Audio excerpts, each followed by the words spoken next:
Hey everyone, today I'm going to do a video on vectors. Now, vectors in general, by definition, is just showing direction. That's pretty much all a vector is. It just shows direction. So when I say, for example, 2 units in the x direction, I'm giving a vector because I'm giving x is my vector. So any axial direction is also considered a vector. So x, y, and z are vectors. But so in my statement I said move 2 units in the x direction. Now we have the vector, so what is the 2 exactly? The 2 is just a number, right?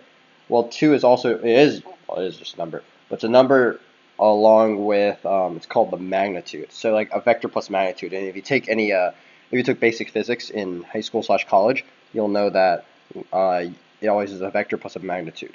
So the vector is just a direction, and the magnitude just gives you the number. So it's saying the 2 units, so you'll move those units by 2 in this direction.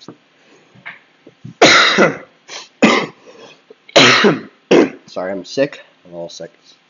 Anyway, so something I want to get into. So that's something I want to get into and how to manipulate that kind of vector.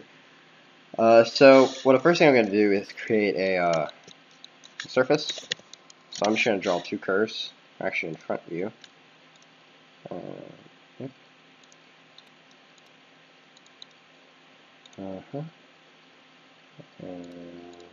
That. It appears a little laggy, but I need to get a better laptop. My God. I don't have any money, so that doesn't help. So we can reference these 2 curves. Holy cow, my computer's slow.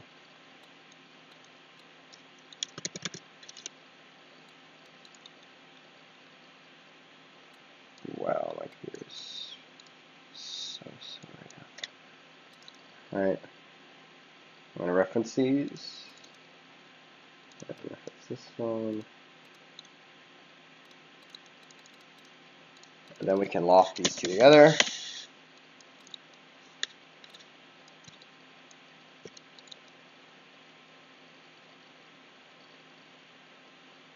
That wasn't even a hard loft. I don't know why it's... Okay, 1 second. I'm going to close my...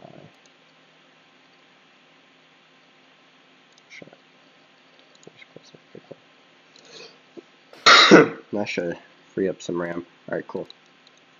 Alright, so we could take this surface now. Let's say we want to kind of populate these points with these populated with points. So we can also do a we can divide the surface up. So we just go to divide surface just to get some points on there. Now let's say I want to get the normal vector for all of these points. Now, if you don't know what a normal vector is, the normal vector is basically the z, quote-unquote z direction in that axis. So, for example, if I had this plane rendered, it does this so much. Ah, my computer is so stupid.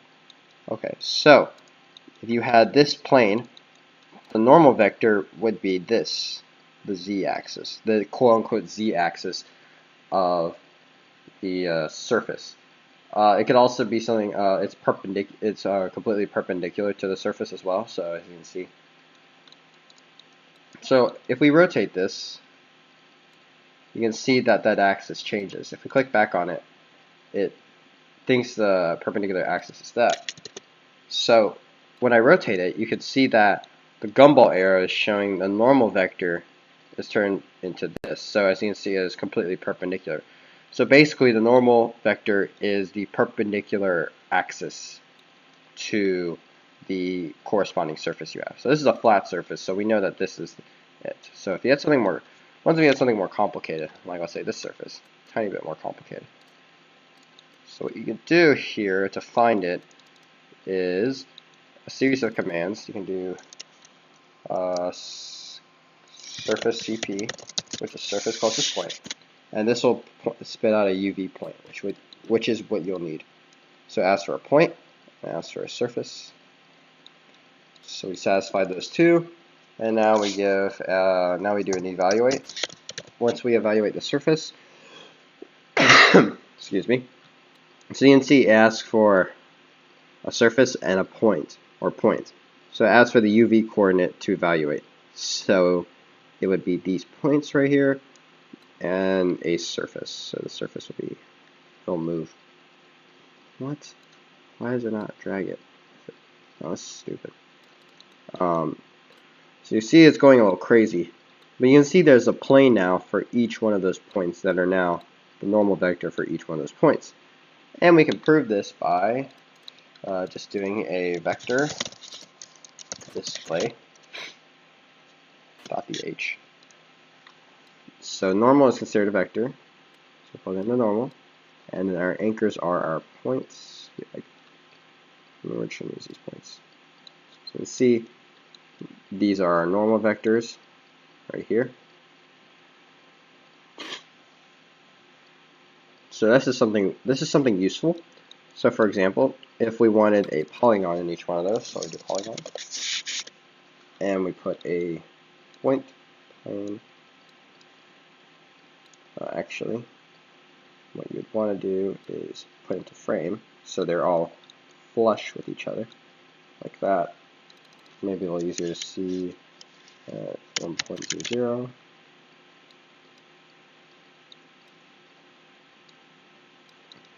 Maybe a little easier dividing it a little more evenly.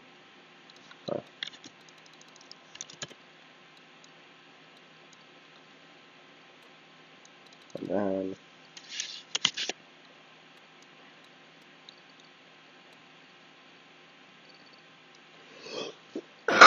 again, this is just an example, it's nothing articulated insanely. So, once we have that, we can now start to, also we want to extrude these, so we can extrude them, and ask for a base and a direction. So if we use extrusion, we know that that's our polygon we want to extrude, and our direction is, if we just did Z, for example, it'll just recognize the Z as in the Z direction, or I guess up, if you want to be a little more untechnical about it. So you can see it's just extruding it in the Z direction, not actually flush with it.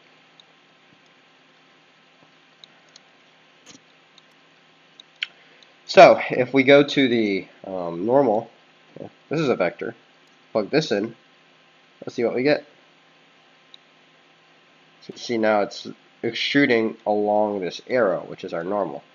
And you can see the normal is backwards right now. I want it to extrude on the tops of this. So what we can do is we can do a reverse.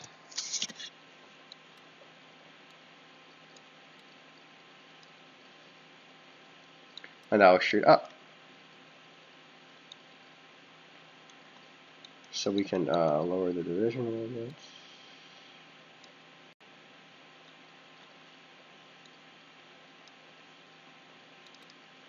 Make this 6. That's a little better. So we get something like this. But as you can see now, right now, it's only reading, excuse me, sorry, I'm out of breath. I'm a little sick, as I said. So as you can see, this is only reading 1. Well, we can, not 1. I don't know exactly what it's reading. But you see they're all extruding the exact same. And let's say I want these to be a little bit taller or a little bit shorter. You can't really control that, right? Because you're only given a vector. Well, remember when we said that the vector is given by anything is given by like a vector and a magnitude, like in basic physics. So something you can remember, or something that is used, is using amplitude. Amplitude is basically the amount of length that you give a vector. So you can control the length of it, or aka instead of this, you can say magnitude. So you plug this in, you give it the vector, and now we can control it. So I'm going to do a quarter. And now we can kind of control this parameter. Now with this, you can now start to do an attractor point as type of extrusion if you want to. For now, I'm just going to tap it, and I'm going to bake it real quick just to show you guys. Excuse me. So as you can see, they're all morphing to this kind of surface right here. Now, looks a little uneven. Let me find. Let's try 8.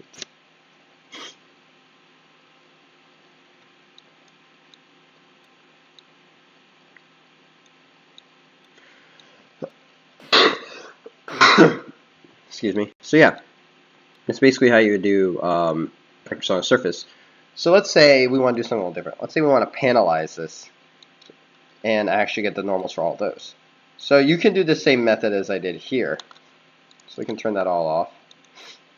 And copy and paste this.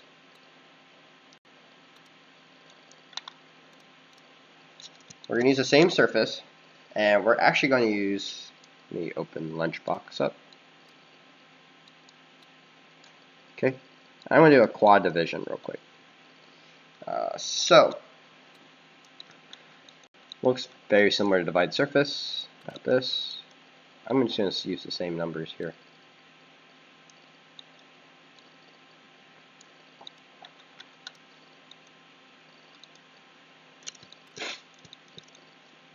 There you go. So what you can do now is another, now this is a different way of doing it. So we can do area. Find the area so we get our center points for all those quad divisions. Now here's the difference. This up here is very these two are very computational heavy because it gives you multiple outputs that you don't even use.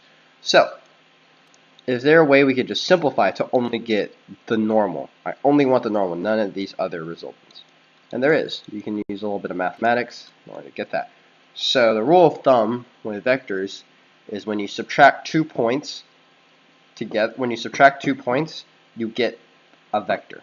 So you can prove that by doing explode. So we explode this so I can get a list item of these vertices. Now we get all 4 of them. So let's subtract. Let's prove my theory, or test it out, see if I'm even right. Maybe I'm just lying to you. So subtraction. So subtract this from this.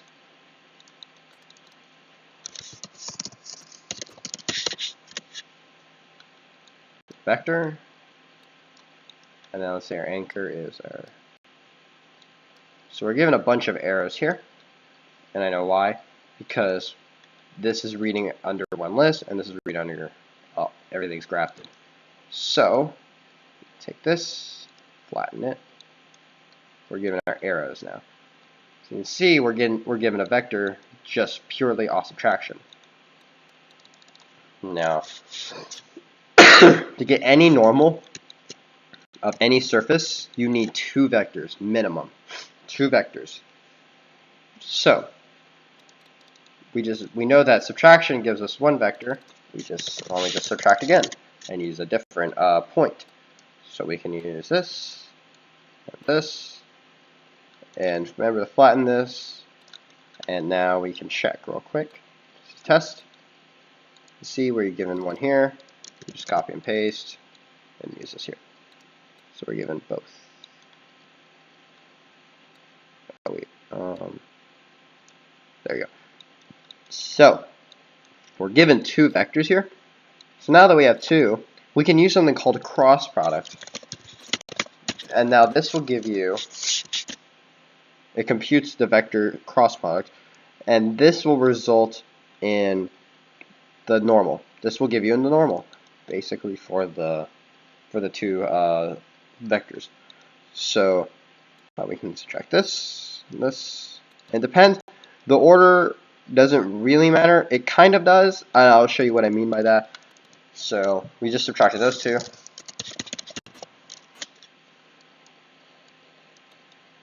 So you use the centroid again.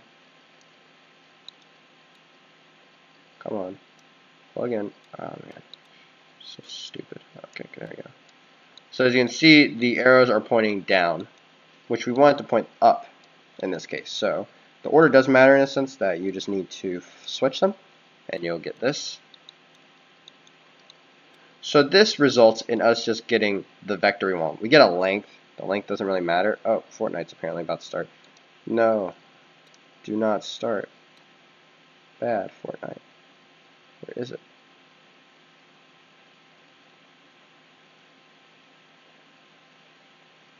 Where's Epic Games? Okay, whatever. So, anyways. So basically all you need is a minimum of 2 vectors in order to get the normal of any surface. And that's really it.